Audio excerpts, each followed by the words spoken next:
As you can see today, I'm not in the office, but at Sydney Park. We are taking precautions because of the latest COVID outbreak, and we are thinking of those who have been impacted. But on a more positive note, today I want to talk about consumer spending.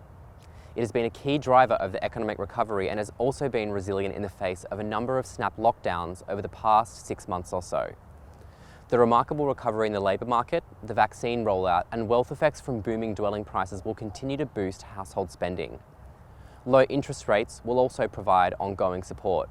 Although last week we brought forward our expectations for the first RBA rate hike to early 2023 on the back of the incredibly strong jobs growth we've seen. So overall, the outlook for consumer spending is strong.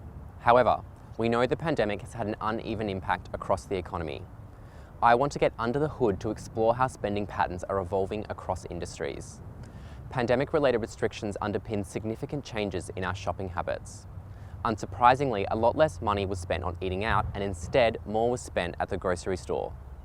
Restrictions on discretionary services, including travel, movie theatres and sporting events, saw a pickup in spending on household goods. Since people haven't been able to go on an overseas holiday, instead they might have splashed out on a new TV. We also started doing a lot more shopping online.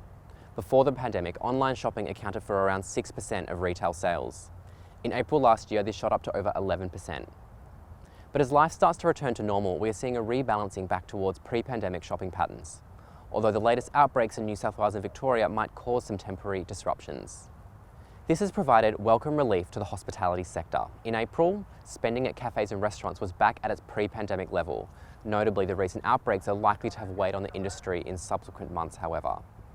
On the flip side, spending at grocery stores has declined alongside the easing of restrictions. We've also seen a pickup in spending on entertainment and domestic travel. This is good news for domestic tourism operators, the arts and sports venues. We know the pandemic has been tough on these sectors. One area where spending hasn't recovered is transport. This in part reflects that many people have continued to work from home for at least part of the week and so are spending less on public transport. The normalisation of spending patterns reflects that we are slowly edging back towards normality. COVID clearly still poses a risk, but the rollout of vaccines is helping. And despite recent disruptions, we are still moving in the right direction.